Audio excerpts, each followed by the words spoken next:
Bismillahirrahmanirrahim. Assalamualaikum warahmatullahi wabarakatuh.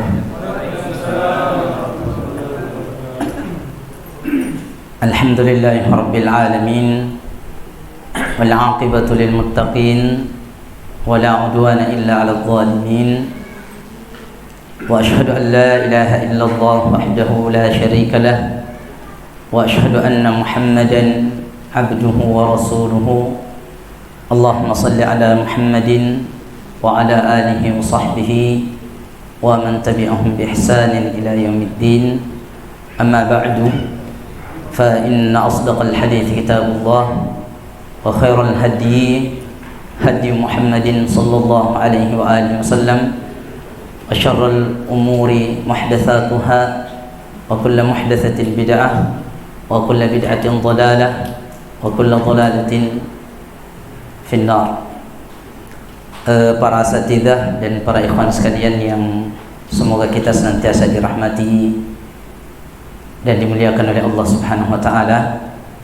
Alhamdulillah, pada malam yang bahagia ini kita sebagai seorang muslim untuk kembali bersyukur dan memuji Allah Subhanahu wa taala yang alhamdulillah malam ini Allah Subhanahu wa taala kumpulkan kita di tempat yang mubarakah ini dan di dalam majlis yang mudah-mudahan majlis kita malam ini yang menyita waktu-waktu dunia kita untuk majlis ini mudah-mudahan menjadi salah satu pemberat timbangan kebaikan kita nanti di sisi Allah Subhanahu wa taala pada hari kiamat.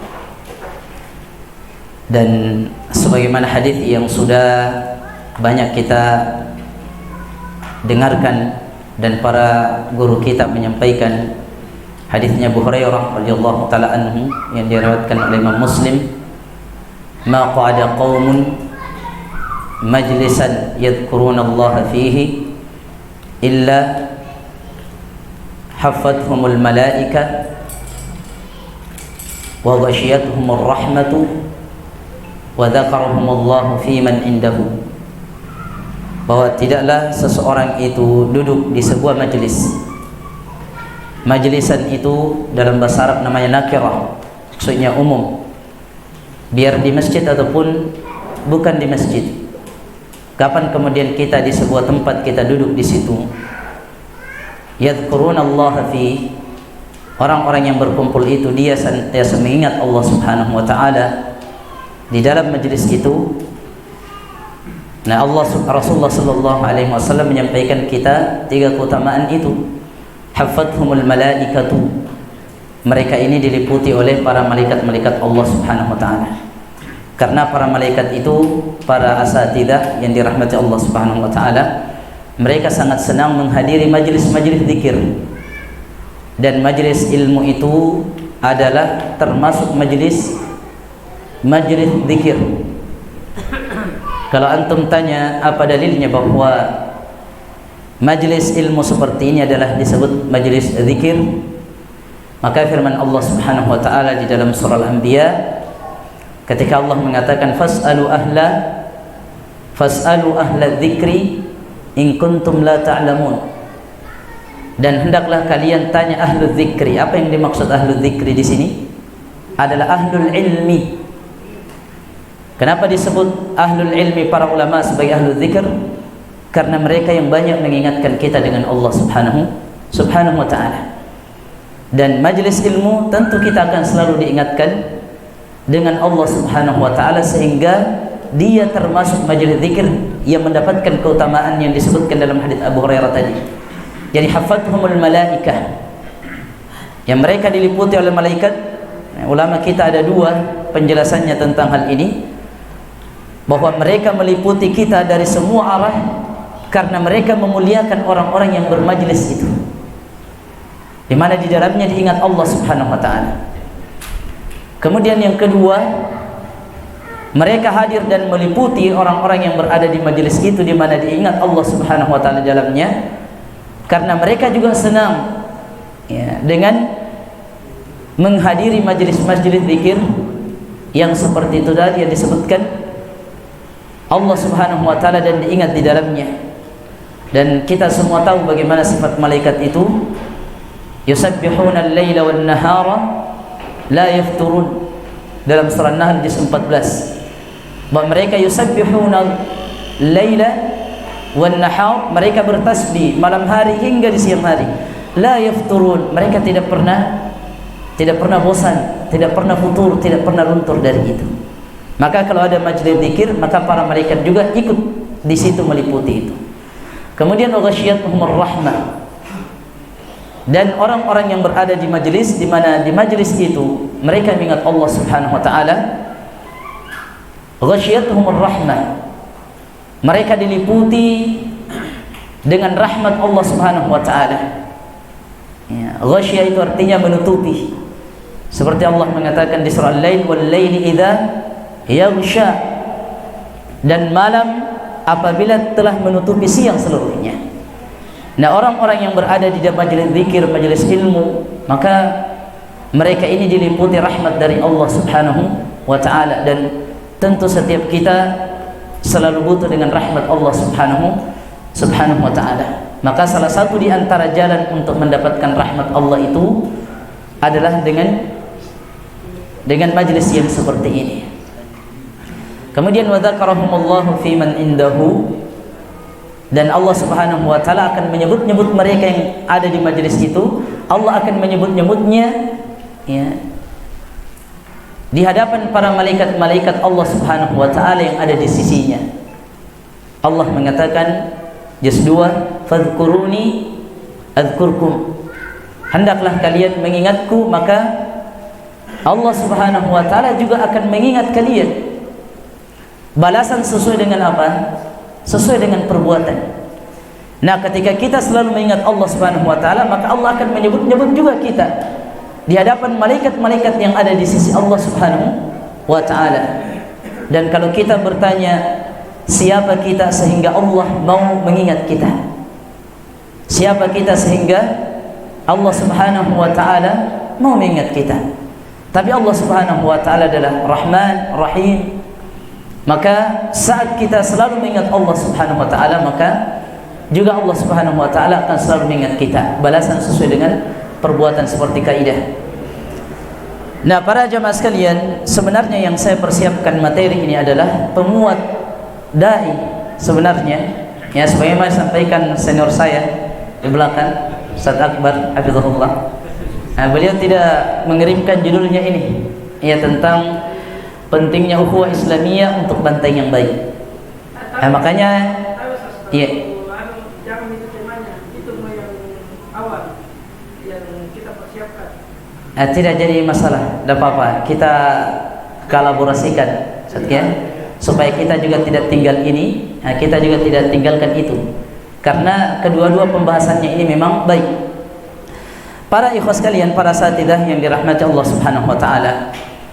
Memang kalau kita mau bercerita tentang ukhuwah Islamiyah itu, maka tentu kita yang hadir di sini ini adalah tergaris depan di dalam memelihara ukhuwah Islamiyah itu.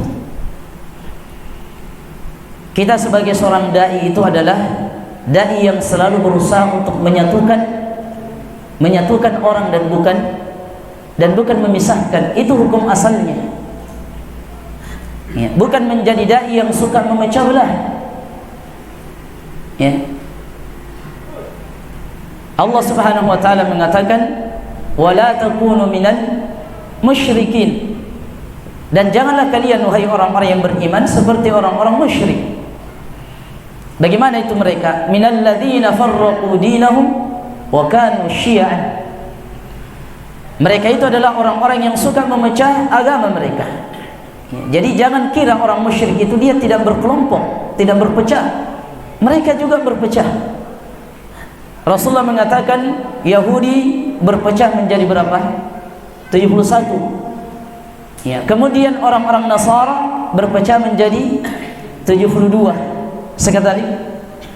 Dan kemudian umat ini, dan ini rekor yang paling besar, wa sataftariqu hadhihi al-ummati ila 73 firqah kulluha fin nar illa wahidah. dan umat ini akan berpecah menjadi 73 golongan. Ya. Nah, oleh sebab itu, meskipun ini adalah merupakan ketetapan Allah yang tidak mungkin berubah, bahwa umat ini akan berpecah menjadi 73 golongan, tetapi bukan kita sebagai seorang muslim, sebagai seorang dai tidak berusaha untuk bagaimana menyatukan umat sesuai dengan kemampuan kita. Laisa kadzalik, ikhwan. Ya. Jadi seperti itu. Nah, maka kita sebagai seorang dai ini, khususnya di lembaga kita, maka kita berusaha bagaimana menyatukan umat ini. Ya. Menyatukan apa ini? Allah Subhanahu wa taala mengatakan di ayat yang anak kita tadi baca, surah Al-Imran juz 4, Allah mengatakan wa'tasimu bihablillahi jami'an wala tafarraqu. Dan hendaklah kalian semua, hai orang-orang yang beriman, karena yang Allah Subhanahu wa taala bicara adalah orang-orang yang beriman. Sebelumnya ayat ya ayyuhalladzina amanu ittaqullaha haqqa tuqatih wa la tamutunna illa wa antum muslimun. Kemudian datang ayat ini wa'tasimu bihablillahi jami'an. Dan hendaklah kalian berpegang teguh bihablillah, dengan tali Allah Subhanahu wa taala. Antum jangan pahami tali Allah di situ adalah tali yang biasa antum pakai jemur atau menarik sapi, bukan itu yang dimaksud. Ya. Nah, tetapi yang dimaksud adalah Al-Qur'an. Nah, wa'tasimu bihablillahi jami'an, dan hendaklah kalian semua wahai orang-orang yang beriman berpegang teguh dengan tali Allah, yaitu apa? Itu Al-Quran. Nah, maka salah satu di antara bentuk untuk menyatukan umat ini para jamaah sekalian, ajak mereka untuk mau kembali kepada apa? Kembali kepada Al-Quran. Kembali kepada Al-Quran. Karena itu adalah sumber ilmu dan agama kita ini adalah Al-Quran.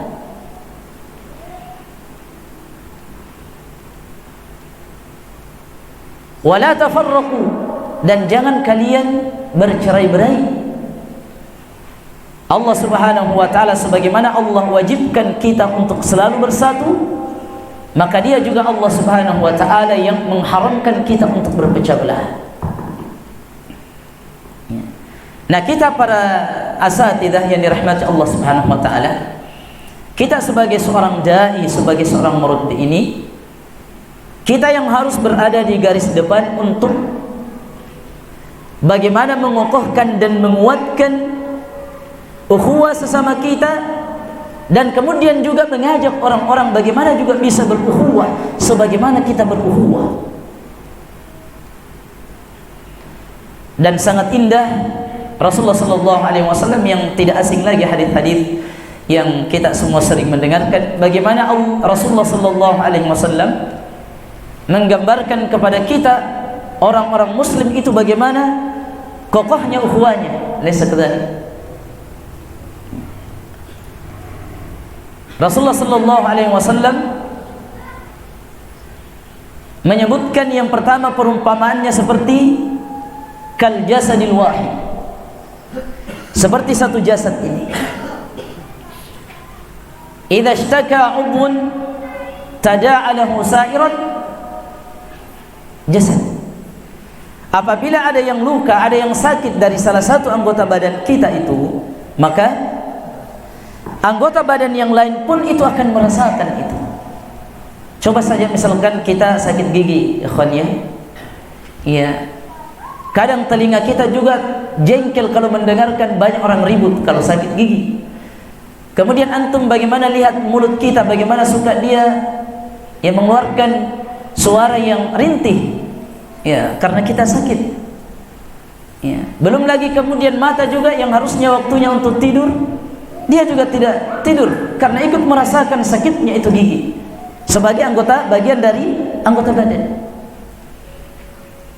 Nah, kal jasadil wahid. Dan Rasulullah menggambarkan itu agar kita mudah memahami arti sebuah ukhuwah itu. bahwa Islam ini adalah agama ukhuwah, bukan agama sendiri-sendiri, urusan tak sendiri, urusanku. Tidak seperti itu. Ya. Maka kalau ada di antara kita misalkan yang sakit, maka semua kita harus punya andil di dalamnya. Ada mungkin yang punya kesempatan untuk menjenguknya di rumahnya, atau mungkin kalau masuk di rumah sakit ada yang seperti itu. Ada mungkin yang tidak bisa menjenguknya karena mungkin jarak yang jauh, tetapi dia punya materi, maka berikan materi itu dan ringankan bebannya. Atau mungkin dua uzur ini tidak ada, tetapi yang satu ada. Ada dalam doanya dia selalu berdoa kepada Allah agar Allah menyembuhkan saudaranya yang sakit. Kan indah itu para ikhwan ya. Bagaimana Rasulullah SAW menggambarkan kepada kita betapa indahnya ukhuwah itu kal jasadil wahid.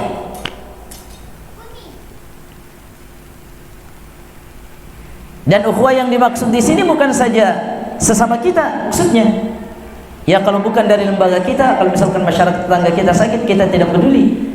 Ya bahwa dalil-dalil itu hanya untuk lembaga, jangan kita pahami seperti itu. Ya.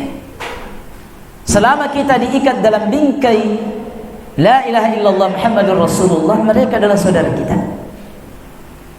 Alaysa kadzalik ikhwan? Seperti itu. Kemudian gambaran yang kedua, bagaimana kokohnya ukhuwah dan persatuan kaum muslimin ini. Rasulullah menggambarkan seperti kalbunyan yashuddu ba'dhum ba'dha, adalah satu sama lainnya saling menguatkan, pondasinya, kemudian pintunya, kemudian atapnya, kemudian tiangnya, saling menguatkan. Maka kita juga seorang muslim ini, apalagi kita sebagai seorang dai, kita harus menjadi penguat satu sama lainnya, bukan menjadi pelemah. Ada misalkan yang datang curhat dengan kita dan mengatakan, kamu memang begitu mentongko dari dulu, tidak pernah berubah. Jangan antum lemahkan dengan kalimat yang seperti ini. Ya. Tapi kita harus menguatkan mereka ini. Ya. Ketika mereka lemah, maka yang lain harus kemudian punya andil untuk menguatkan itu.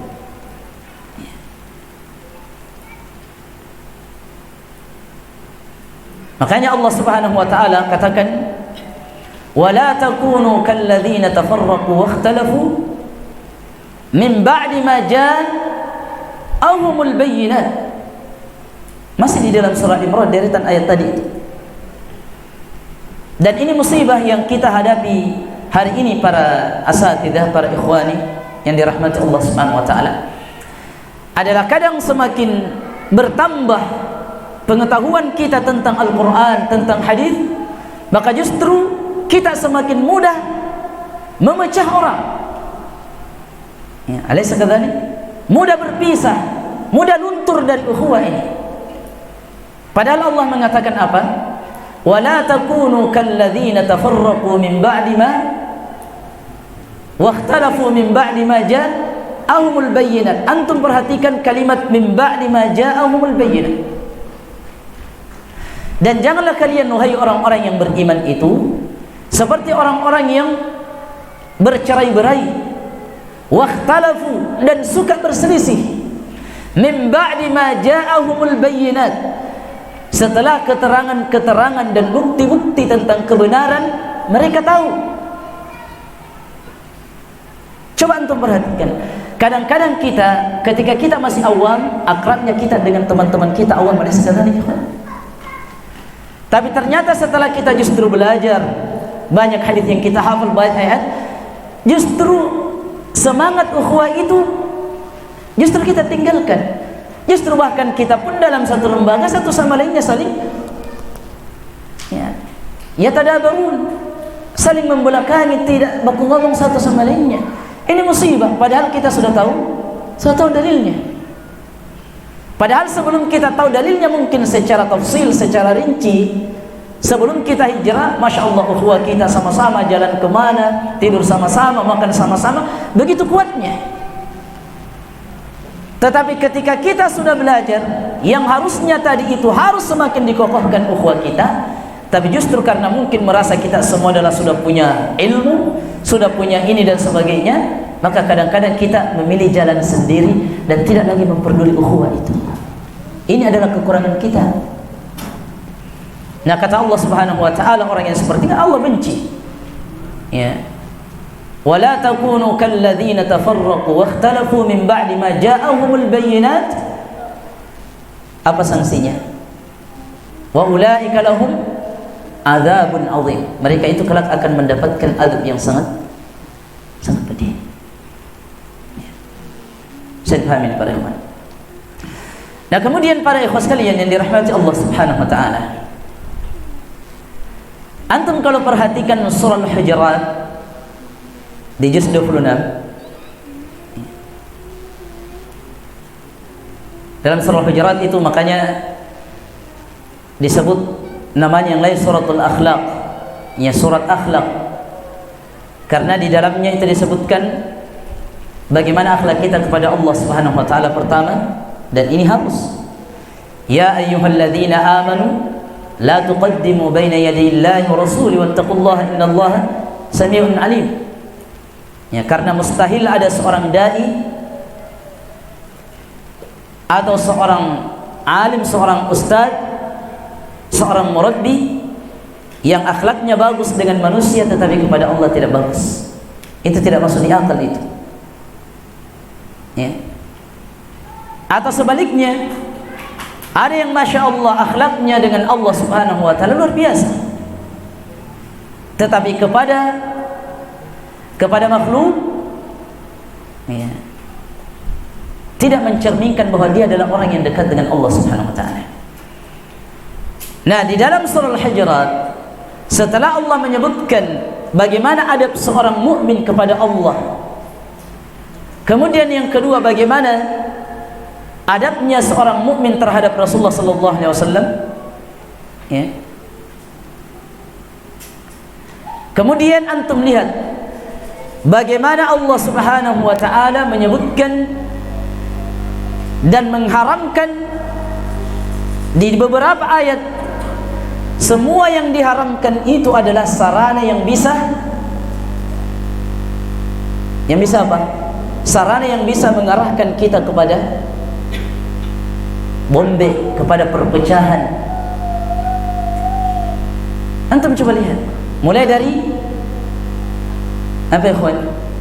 Ya ayyuhalladzina amanu in ja'akum fasiqun binaba'in fatabayyanu. Mulai dari kemudian kita ketika ada orang fasik datang membawa kabar berita kepada kita, maka Allah memerintahkan kita apa? Tabayyun. Ya, untuk memperjelas dulu apakah ini benar kabar ini atau tidak. Betapa banyak seorang suami menceraikan istrinya karena faktor kabar ji selalu nalangire. Dia dengarkan tidak dulu perjelas. Misalkan ada yang mengatakan, istrimu kulihat tadi begini-begini dan sebagainya, padahal orang itu orang yang tidak bagus agamanya, mungkin suka berdusta. Tiba-tiba kemudian kita pulang ke rumah dan mengatakan, kau talak kau sekarang. Tidak tabayyun. Tanya istri baik-baik, betulkah seperti ini? Kenapa seperti itu? Apa yang mendorongmu seperti itu? Tabayyun dulu.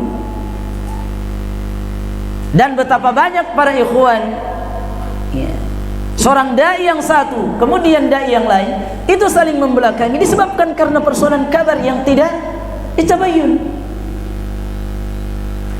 Nah, karena persoalan menerima kabar ini kalau tidak ditabayyun adalah jembatan bisa merusak ukhuwah, kebersamaan kita, persatuan kita, ukhuwah kita, maka Allah haramkan itu.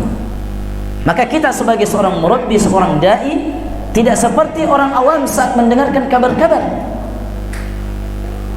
Tetapi kita tetap pada kaidah ini adalah at-tathabbut wa at-tabayyun. Harus kita tathabbut, perjelas betulkah ini atau tidak betul.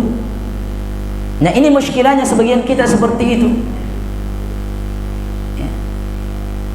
Langsung kemudian menerima mentah-mentah kabar itu tanpa tathabbut, melanggar.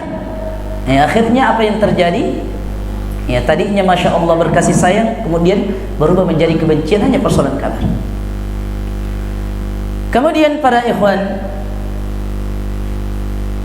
Ayat selanjutnya Allah mengatakan apa? Ya, setelah beberapa ayat setelahnya, ya ayyuhalladzina amanu la yaskhar qaumun min qaum. Janganlah satu kaum mencela kaum yang lain, atau lembaga satu mencela lembaga yang lain, atau komunitas yang satu mencela komunitas yang lain. La yaskhar qaumun min qaum. Nah, perusak yang kedua dari ukhuwah kebersamaan, persatuan itu adalah yang suka mengolok-olok, mengejek-ejek. Ya. Makanya Allah mengatakan wailul likulli humazatin lumazah. Antum tahu apa artinya humazah? Sungguh celaka setiap orang yang humazah. Adalah orang yang suka mencela dengan ucapan. Lumazah adalah yang suka mencela dengan perbuatan. Jadi ada orang yang suka mencela dengan ucapan, dan ada yang suka mencela dengan perbuatan. Allah mengatakan wailun likulli humazatin lumazah. Sungguh celaka bagi orang yang kerjanya seperti ini. Iya. Nah, la yaskhar qaumun min qaumin. Kenapa? Asa an yakunu khairan minhum. Karena bisa jadi para jamaah sekalian, bisa jadi kelompok yang kita ejek itu adalah jauh lebih baik daripada yang kita yang mengejek. Alaysa kadzalik? Ini yang harus setiap dai harus paham ini. Ya. Boleh kita kemudian cinta dengan lembaga kita, ya, silakan. Akan tetapi mencela lembaga-lembaga yang lain, ya, karena kita merasa lebih baik dari mereka, maka ini hal yang keliru. Ya. Kalaupun mereka mencela kita, biarkan mereka. La yaskhar qaumun min qaumin asa an yakunu khairan minhum. Kemudian wala nisa'un min nisa'in asa ay yakunna khairan minhum. Demikian pun antara kaum wanita, komunitas wanita tidak boleh mencela komunitas ini, karena bisa jadi yang dicela. Coba antum perhatikan, banyaknya yang mencela Nabi sallallahu alaihi wasallam. Apakah orang yang mencela itu lebih baik daripada Rasulullah sallallahu alaihi wasallam? Tidak lebih baik. Ketika banyak yang mencela para sahabat Nabi sallallahu alaihi wasallam seperti kaum Syiah, apakah kaum Syiah itu lebih baik daripada para sahabat? Demi Allah tidak akan pernah baik. Tidak pernah lebih baik. Saya dipahami. Bahkan seandainya pun ada dalil yang mengatakan kepada kita antum di surga akhi, itu tidak menjadi dalil untuk antum bisa olok-olok yang lain. Lihat Abu Bakar, ashabul mubasysyirin bil jannah, khulafaur rasyidin, ketika mereka semua ditunjuk, Abu Bakar fil jannah, Umar di surga, Utsman. Kemudian setelah itu apakah mereka merendahkan orang, mengolok-olok orang? Tidak. Nah, kalau saja mereka itu yang sudah ada jaminan syurga dari Nabi sallallahu alaihi wasallam, tidak demikian siapa kita sehingga kita merasa ingin lebih baik daripada yang lain? Siapa kita? Ya. Makanya antum tadabburi, kita sama-sama tadabburi surah Hujurat itu. Wala talmizu anfusakum wala tanabazu bil alqab. Ya. Dan jangan kalian saling memberikan gelaran-gelaran yang buruk, tidak baik. Ya, apa di sini kalau hitam apa bahasa di sininya Ustaz? Ya. Buruk. Bolong. Ya, bolong. Ya, hampir sama Bugis. Kalau Bugis mau semua bolong. Di sini bolong Ustaz. Ya. Antum panggil sama, apa lu? Ini apa ini? At-tanabuz bil alqab. Ya. Atau antum misalkan kita negara, pamen balok sini ke dulu. Nah, tidak boleh ini. Ya. Meskipun orang itu memang seperti itu, tetapi memanggil mereka wala tanabazu bil alqab. Ya. Ucapan itu para ikhwan Allah catat, Allah tidak lupa, dan bisa saja ucapan itu adalah ujian bagi kita. ujian bagi kita. Siapa tahu nanti dia menjadi ustaz, kita justru kembali faring balong. Sekedar hanya dengan kalimat itu. Wala talmizu anfusakum wala tanabazu bil alqab.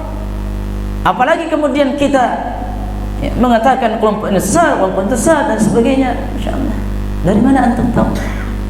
Ya. Wala tanabazu bil alqab. Kalau saja yang seperti itu tidak boleh kita berikan gelar-gelar kepada saudara kita. Ya, gelar-gelar maksudnya dia tidak sukai. Adapun gelar-gelar seperti misalkan ada Abu Usama, ada Abu Umair, ada Abu Hafsin yang namanya, atau ada Abu Dirar misalkan. Abu Dirar, antum kenal Abu Dirar? Iya. Misalkan, nah yang seperti itu silahkan. Mereka ridho dengan itu. Misalkan Abu Dirar, Abu Usama, Abu ini, ya.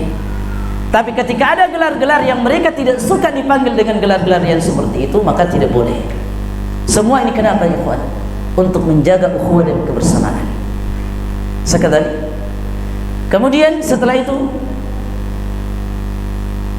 apalagi sarana yang disebutkan yang bisa memecah ukhuwah, menghilangkan kebersamaan, melemahkan ukhuwah adalah al-ghibah.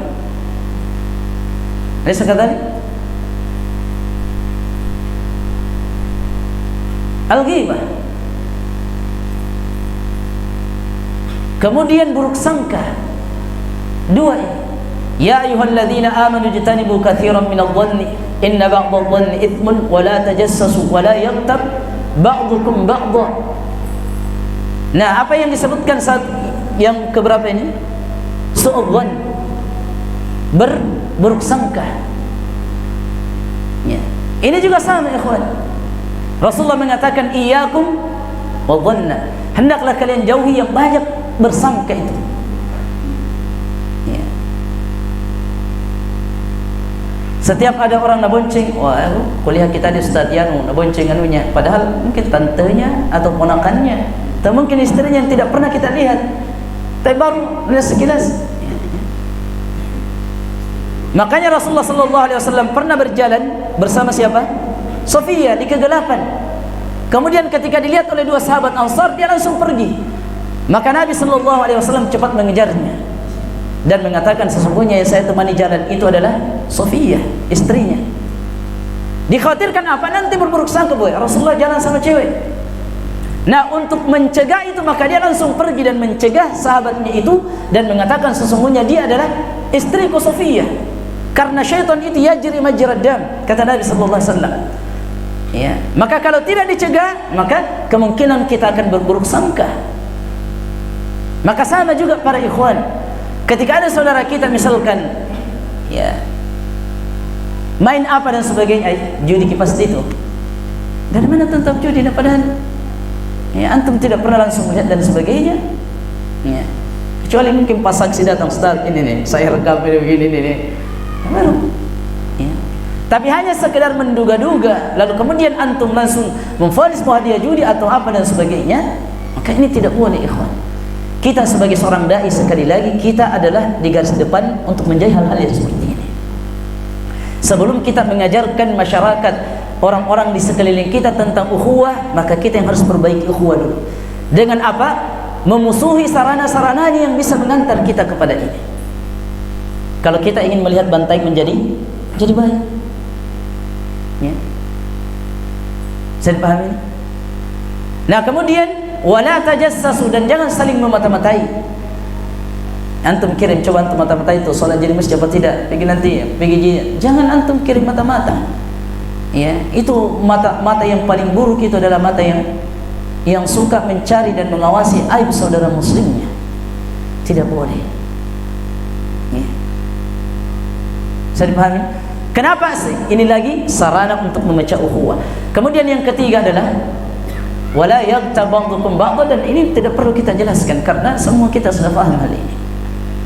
Nah, coba antum perhatikan bagaimana Allah haramkan semua ini, karena ini semua apa? Adalah sarana yang bisa merusak ukhuwah, kebersamaan al-jamaah sesama kita. Rasulullah SAW pada jamaah sekalian, ketika masalah harta rampasan di perang Badar itu. Namanya fitrah, para sahabat itu juga senang dengan harta. Laisa kadzalik. Ya.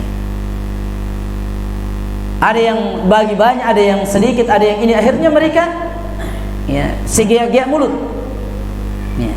Yas'alunaka 'anil anfal, qulil anfalu lillahi war rasul. Nah, coba ayat pertama dari surah Al-Anfal bercerita tentang harta rampasan. Karena memang pada tempatnya, karena surah Al-Anfal itu bercerita tentang perang apa? Perang Badar. Tetapi coba antum perhatikan ayat itu. Apakah ayat selanjutnya itu adalah ayat yang langsung menyebutkan pembagian tentang harta rampasan yang didapati di perang Badar? Tidak. Nah, ketika Rasulullah sallallahu alaihi wasallam melihat para sahabat itu segiak-giak masalah harta rampasan begini dan begitu, ada yang ini, ada yang itu, ada yang minta ini, turun wahyu, fattaqullaha wa aslihu dzata bainikum. Dan hendaklah kalian wahai orang-orang yang beriman bertakwa kepada Allah, wa aslihu dzata bainikum, dan perbaiki hubungan sesama kalian. Jadi kita juga sama, ikhwan. Jangan sampai karena persoalan materi kita harus bertengkar dai yang satu sama dai yang lain. Jangan kita juga begitu. Keimanan itu jauh lebih besar dan ukhuwah lebih mulia itu kita junjung dan kita jaga dibanding harta-harta itu. Yusuf alaihi salatu wassalam, Yusuf alaihi salam, ketika piala itu didapatkan di tasnya Binyamin, saudaranya itu,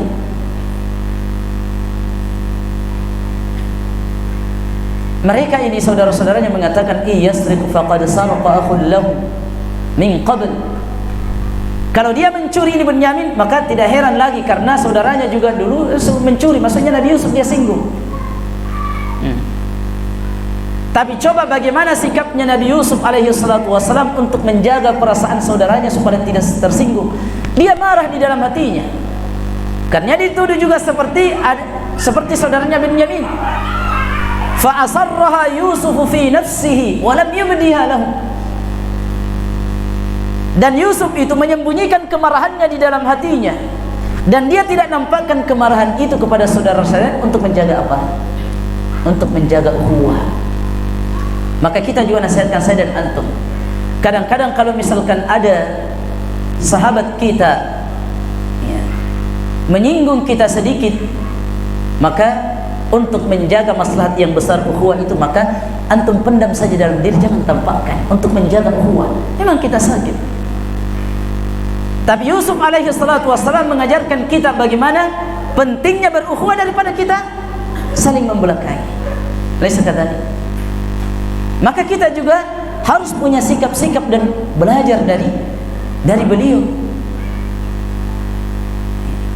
Belajar dari beliau.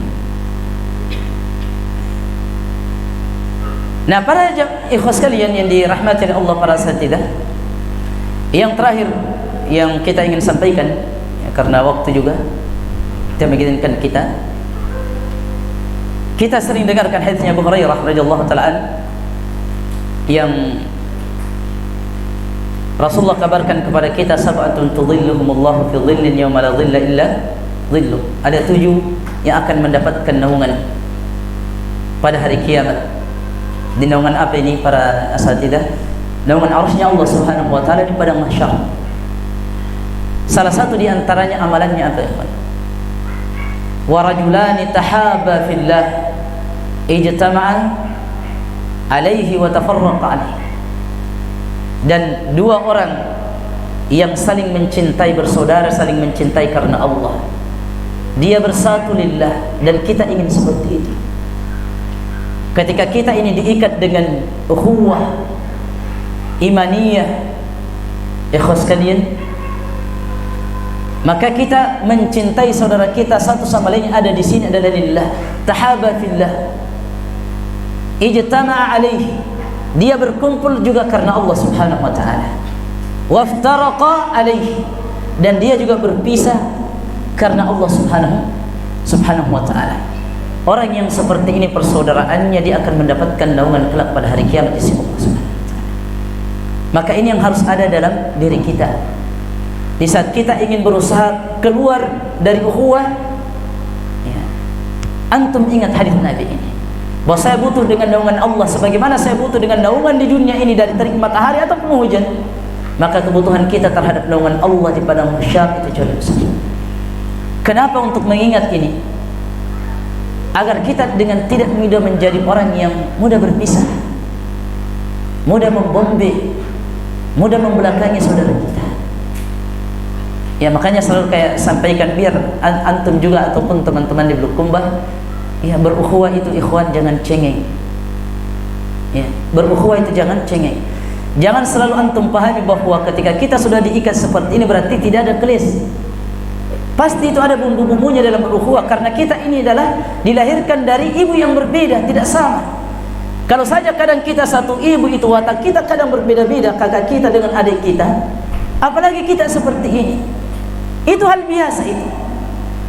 Tetapi seorang dai, seorang asatidah, seorang penuntut ilmu, di saat ada gesekan, disitulah bedanya dengan orang awam, bagaimana cara dia menyikapi gesekan-gesekan itu. Tidak mungkin antum ambil balik, atau tidak mungkin antum langsung pergi ke sana kemari dan sebagainya, tidak. Makanya Allah mengatakan di surah Al-Hujurat juga, innamal mu'minuna ikhwatun. Sesungguhnya orang-orang mukmin itu bersaudara. Kemudian apa ada kata? Fa aslihu. Maka perbaikilah persaudaraan. Kenapa Allah sebutkan perbaiki? Karena pasti dalam berukhuwah itu ada gesekan. Siapa yang paling kuat ukhuwahnya dari Muhajirin dan Ansar? Siapa ya ikhwan? Siapa yang paling kuat ukhuwahnya di antara mereka Muhajirin dan Ansar? Siapa? Tidak ada. Tidak ada yang lebih kuat ukhuwahnya dari mereka sahabat Muhajirin dan Ansar. Setiap disebutkan di dalam Al-Quran selalu dibersamakan Muhajirin dan Ansar. Wasabiquna al-awwaluna minal Muhajirin wal Ansar. Walladzina tabawwa'u ad-dara wal imana min qablihim yuhibbuna man hajara ilaihim, dan seterusnya. Sebutkan itu. Tetapi meskipun mereka adalah ukhuwahnya seperti itu, tetap kadang ada gesekan-gesekan. Tetapi apakah kemudian ketika Abdurrahman bin Auf, ya, dengan misalkan Khalid ibn Walid terjadi gesekan, kemudian kalau begitu saya tidak mau bersama Rasulullah, tidak mau ini deh, tidak mau ini, tidak mau ini, tidak mau pergi berjihad, ada begitu? Tidak. Ya, atau sebaliknya yang lain, ketika terjadi gesekan satu sama yang lainnya, apa kemudian dengan mudahnya mereka berpisah, tidak mau lagi berjihad, tidak mau lagi duduk sama Nabi? Kalau masih ada itu, saya tidak mau lagi bergabung. Tidak ada. Itu semua adalah dakwah jahiliyah, semua yang seperti itu. Sikap-sikap jahiliyah yang tidak boleh dibawa ketika kita berukhuwah. Ya.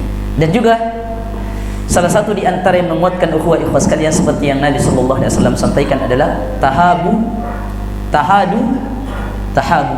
Hendaklah kalian saling memberi hadiah, maka kalian akan saling mencintai. Ini juga sunnah, jangan kita lupakan ikhwan. Ya, seorang mutarabbi silakan menghadiahkan kepada murabbinya apa saja yang dia punya. Kemudian murabbi juga sama. Ya.